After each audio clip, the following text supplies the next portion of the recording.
जिस तरीके से पुराने मामलात, आज़ान, मदारिस और उलमा किराम की बात को लेकर जनाब वज़ीर दाखिला मोहम्मद महमूद अली साहब ने बहुत अच्छे अंदाज में वाज़ेह कर दिया है कि हर तरीके से तमाम मुसलमान और दीगर मज़ाहिब के अफराद के साथ KCR साहब अपना नज़रिया एक ही रखते हैं।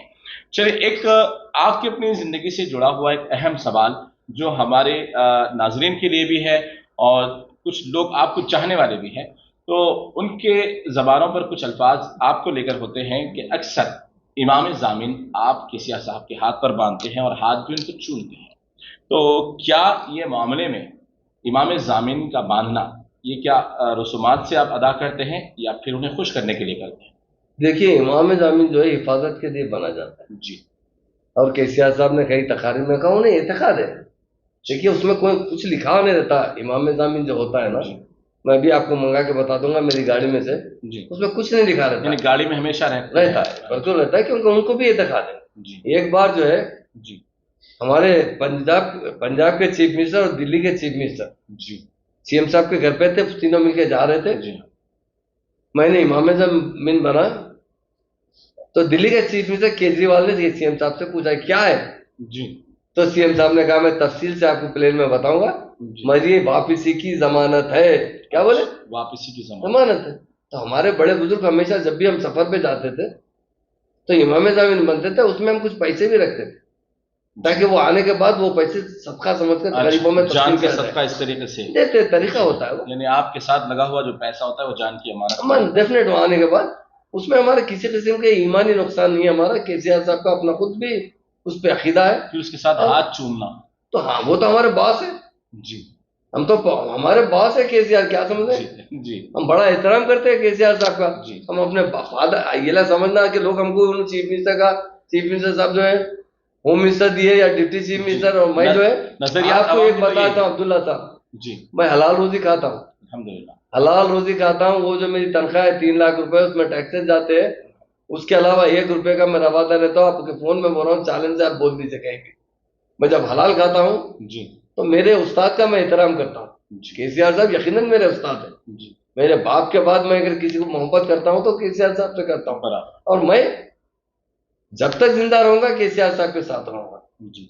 ऐसा नहीं है, मेरे उन कई पार्टियों ने भी ऑफर दी थी जब तेलंगाना मूवमेंट में, पर मैंने कहा एक बार जब KCR साहब को मिल लिया, मैं एक उस्ताद के शागिर्द बन चुका हूँ, मरे दम तक उसी उस्ताद का शागिर्द होऊंगा, क्योंकि वो उस्ताद बहुत खास उस्ताद है जी। ऐसा ऑर्डिनरी उस्ताद नहीं है वो एक मुकम्मिल इंसान है KCR साहब। लोग अगर उनकी अच्छाई नजर से देखेंगे तो फिदा हो जाएंगे। अब ये लोग व्हाट्सएप पे कुछ तो बोलते रहते हैं, ये तो दुनिया है, चलने का चलते रहता है, तो यही है, वो और कुछ नहीं है जी। हम भी जो है अल्लाह का नाम लेके बनते हैं, अल्लाह ताला KCR साहब की हिफाजत फरमाए जी, और अल्लाह पे भरोसा करते हैं, अल्लाह ही जो कुछ देखने वाला है। क्योंकि ये सवाल ये जरूरी इसलिए था कि हम सहाबी हजरात कभी हमारे अपने के लिए कुछ हमारे नाज़रीन को खुश करने के लिए भी इस मामले पर कभी गुफ्तगू उठा देते हैं कि इमाम ज़ामिन होम मिनिस्टर साहब ने बांधा है, तो उसमें कुछ हमारे अपने नज़रियात होते हैं, अपने मुकालिमात होते हैं। तो आवाम को भी ये चीज़ से वाकिफ कराना था कि आखिर क्यों आप बांधते हैं, लेकिन आज इसका आप डिक्लेरेशन कर चुके हैं, बहुत बहुत शुक्रिया। एक 2-3 सवाल आपसे करते हैं, आखिर इसके बाद ये प्रोग्राम को हम यहीं पर ख़त्म करेंगे। एक सवाल, जब ये तमाम इतनी तारीफ़ें आप कर चुके हैं, इतना आप तेलंगाना को वाकई देखा जाए, हकीकत अगर देखा जाए तो 9.5 साल के अंदर डेवलपमेंट से लेकर बहुत ही फायदेमंद रहे, और सबसे बड़ा अगर फायदा यह रहा तो यह है कि कर्फ्यू जैसे हालात और यहाँ पे फिसादात से आप सब ने मिलकर एक अच्छा सा इसका मकाम बनाया रखा। लेकिन तमाम एक की कोशिश और आपकी खिदमत यहाँ तक तो आई है। क्या अगर अब अगली बार फिर एक बार KCR की फिर वही कार तेजी के साथ रफ्तार में आएगी, तो क्या फिर आपको इस ओहदे पर फायज रखने की उम्मीद है, या फिर आपको सुबुकदोश होने का एक नजरिया नजर आता है? देखिए, मैंने कभी भी 14 साल तेलंगाना मूवमेंट के साथ रहा, कभी ओहदे पे नजर नहीं रखा। मुझे तो मालूम ही नहीं था, मैं तो समझता था कि जेल में जाने वाला हूँ या पुलिस की गोली में मरने वाला हूँ जी। हम जब 2001 में पार्टी में शामिल हुए तो लोगों ने हमसे कहा कि क्या मिलेगा। मैं बोला क्या मिलेगा, हिंदुस्तान की आज़ादी में क्या मिला, गोली मिली या आज़ादी मिली। बराबर हम तेलंगाना, हमारी स्टेट जो निजामी स्टेट को तेलंगाना में मिला, आंध्रा में मिला गया, सबसे ज्यादा बैकवर्ड है तो मुसलमान हो जी। तो उसके या तो हमें सेपरेट तेलंगाना मिलेगा या हम गोली खा के मर जाएंगे। बराबर। आपको एक बात बताएंगे, अगर आप चूंकि बहुत अच्छे बड़े जर्नलिस्ट है, मेरे पास मैंने जो भी है, मेरा जो पुराना असासा वही है मेरे पास। जी और मैंने होम मिनिस्टर बनने के बाद पहले या डिप्टी चीफ मिनिस्टर बनने के बाद अगर कोई चीज बनाया हूं मैं, मेरे लिए अपनी खबर बनाया, मेरी और मेरी अहलिया के लिए चूंदिशा मस्जिद के अंदर जी दरखास्त देकर मस्जिद वालों को चेक देकर जी 2 साल के बाद उन्होंने चेक पे 51,000 रुपए लिखा। मैं तो साइन कर चुका था, मैंने कहा आप जितना चाहे लिख सकते हैं। उसके बाद मैंने बनाया तो मेरी और मेरी बीवी की खबर बना लिया था जिंदगी में कि जब भी मरूं मैं, चूंकि मेरी मालिक साहब की भी मदार वहीं बाजू है, जी तो अच्छा मैं अपनी भी खबर वहीं बना लिया हूँ मेरी बीवी की। मैं ना कोई प्रॉपर्टी बनाया, ना मुझे 1 रुपया किराया था, ना मेरे पास कोई प्रॉपर्टी है, ना मेरे पास आप कार जो है ना, जो मेरी अपनी पर्सनल कार है, जी वो भी 2012 की कार है। अच्छा 2013 में मैं एमएलसी बना था, जी तो 1 साल पुरानी कार लिया था, आज तक वही कार है मेरे पास।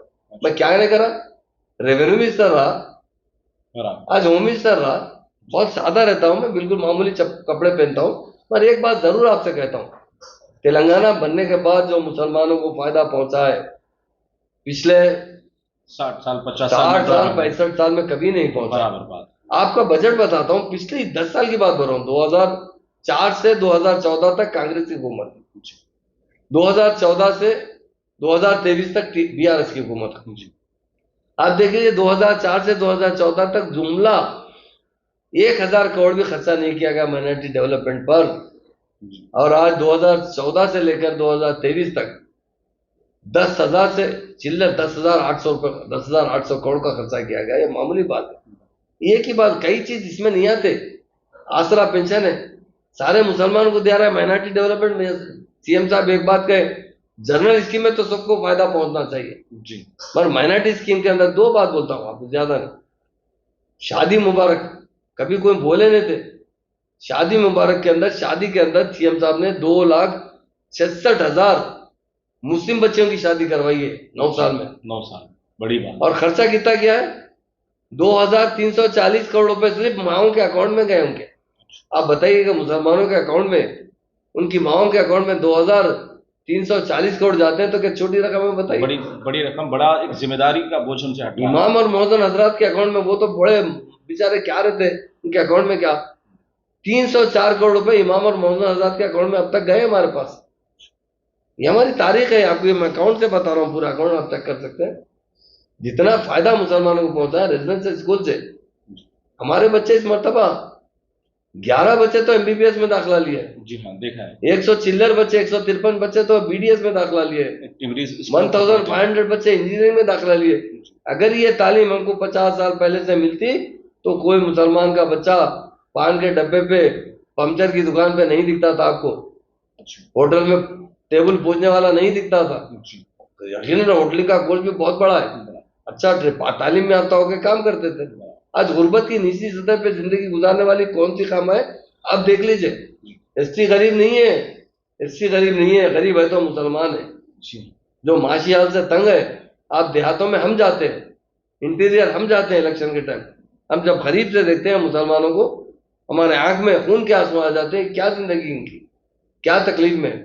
अगर पहले से मौका मिलता होता काम करने का तो बहुत कुछ काम किए होते थे। हमें तो सिर्फ 9 साल का, 9.5 साल का मौका मिला है, हमें आगे 40 आगे और बहुत मौका मिलेगा। मैं और एक बात बताना चाहता हूं, ये कांग्रेस जो कह रही है ना, ये कर्नाटक अगर मैं भी कर्नाटक जाता ना, सही भी कांग्रेस को वोट डालो बोल के आता था कर्नाटक में जाने, अगर मैं जाता कर्नाटक में जी इलेक्शन के टाइम पे जाता जी तो डेफिनेट कांग्रेस को वोट डालो बोलता था, क्योंकि बहुत बड़ा जुल्म था वहां पे मुसलमानों। जी मरकजी सरकार का वहां पर जुल्म होने की वजह से आप ये अनाउंसमेंट कर सकते थे। डेफिनेट अगर कर्नाटक में, यहाँ तो कांग्रेस कभी नहीं कर सकी, उससे अच्छा हुकूमत तो केसीआर साहब कर रहे हैं।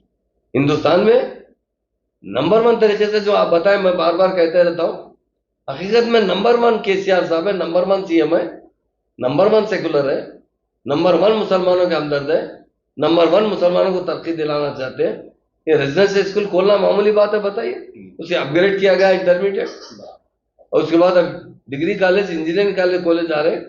सीएम साहब के पास परसों की बात है, एक बात बताता हूँ, एक मेरे पास एक बच्चा, महबूब नगर से एक बच्चा आया था। वो बच्चा आके बोला कि मैं बहुत गरीब हूँ साहब। तो बताइए कहाँ पढ़ते थे आप? तो टेम्बरिज में पढ़ा। बताइए आप। तो बोले नहीं, मुझे पायलट का दाखिला मिला है, पायलट बनने के लिए कॉलेज के अंदर, जो बेगमपेट में कॉलेज है। तो क्या परेशानी है? तो बोले फीस 35 लाख है। हमारे बाप तो मजदूरी का काम करते हैं, मुझे शौक है पायलट बनने का। मैंने कहा ठहरिए, हमारे सीएम साहब आदिम ताई है, एक बार जाके उनसे जिक्र करेंगे। मैं जब जाके सीएम साहब से जिक्र करा तो बोले महमूद भाई एक बच्चा भरे आप, 1000 बच्चों की फीस मैं भरूंगा। क्या बात। जितने टेम्बरिज में बच्चे पढ़ रहे हैं वो जितनी आला तालीम हासिल करेंगे वो पूरा का पूरा खर्चा हुकूमत बर्दाश्त करेगी, मैं बर्दाश्त। रियासत का नाम रोशन होगा। ये गरीब बच्चे इनके बच्चे किसके है? वो पंचर बनाने वालों के बच्चे पढ़ रहे हैं, रक्षा चलाने वालों के बच्चे पढ़ रहे हैं, ऑटो चलाने वाले के बच्चे पढ़ रहे हैं, जो लोग छोटा मोटा मजदूरी का काम करते हैं उनके बच्चे पढ़ रहे हैं। उनको आगे बढ़ाने के लिए सीएम साहब का जो जहन है। और एक छोटी बात बताता हूँ आपको, ओवरसीज स्कॉलरशिप। जी हाँ, ये भी बड़ा मसला। आप बताइए हमारी स्टेट के अंदर 3300 बच्चे अमेरिका ऑस्ट्रेलिया में पढ़े तेलंगाना बनने के बाद।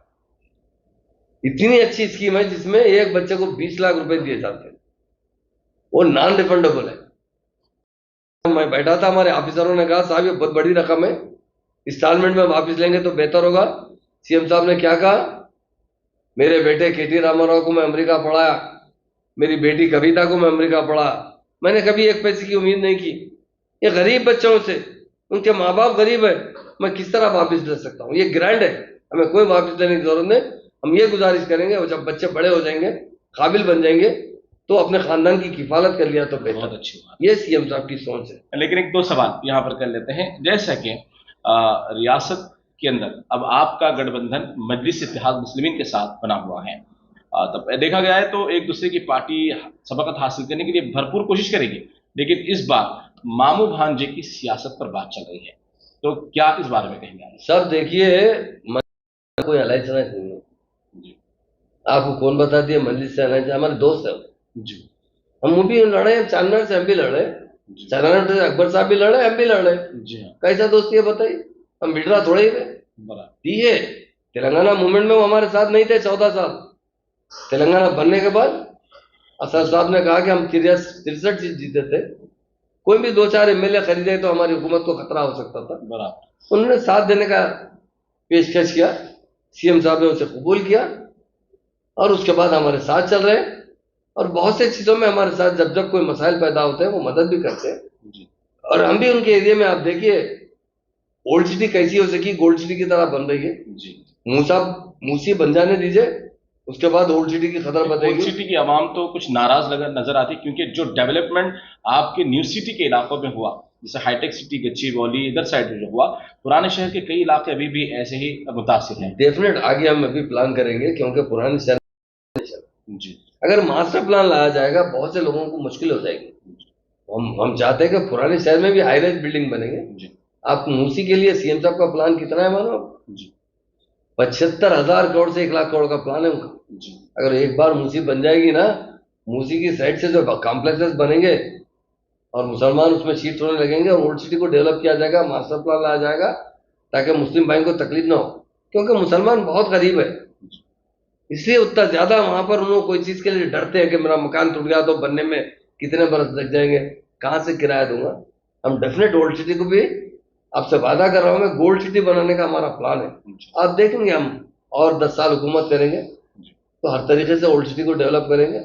असद भाई का ताउन जरूर रहता है हमारे साथ, और डेफिनेट हर जगह जहाँ अमन की बात रहती है हम उनसे भी बात करते हैं, वो अमन कायम रखने के लिए उनका भी साथ लेते हैं। तो ऐसा आप जैसा बता रहे हैं कि हमारे उनके अलायंस में, हमारे को कोई अलायंस नहीं है, ये फ्रेंड जिसका आप बताए ना, पुलिस फ्रेंडली है, हम भी फ्रेंडली है उनसे, उतना ही है, उनके साथ कोई अलायंस की नहीं है। एक बड़ा सवाल, बहुत बड़ा सवाल जो अब अवाम के दरमियान वोट काटने के लिए किया जा रहा है, या ये हकीकत भी है, इस पर आपको इस बात का वाज़ेह तौर पे बताना होगा कि 2024 में बीआरएस जब इख्तिदार में आएगी तो जरूर ये बीजेपी का साथ देगी। ये इस बात की अफवाहें हैं या ये हकीकत है? अब्दुल्ला साहब एक बात पूछना चाहता हूँ जी, 2014 में बीआरएस पार्टी थी, बाद में 2018 के बाद बीआरएस पार्टी बनी, एक बार भी हम उनका साथ दिए नहीं दिए। हमारा सेंट्रल स्टेट का ताल्लुकात ऐसा होता है, कुछ तो कुछ मेंटेन करते हैं, मगर कभी कोई बिल के बारे में जो बराबर नॉर्मल बिल रहता है उसमें थोड़ा सपोर्ट करें। मगर हम आपको जिस तरह कहे ना हमारी गर्दन कटेगी तो अज़ान नहीं रुकेगी। आपसे वायदा करते हैं आपके सामने हमारी पार्टी की तरफ से, हम मरने पर भी कभी बीजेपी पार्टी से या कोई फिरका पर पार्टी से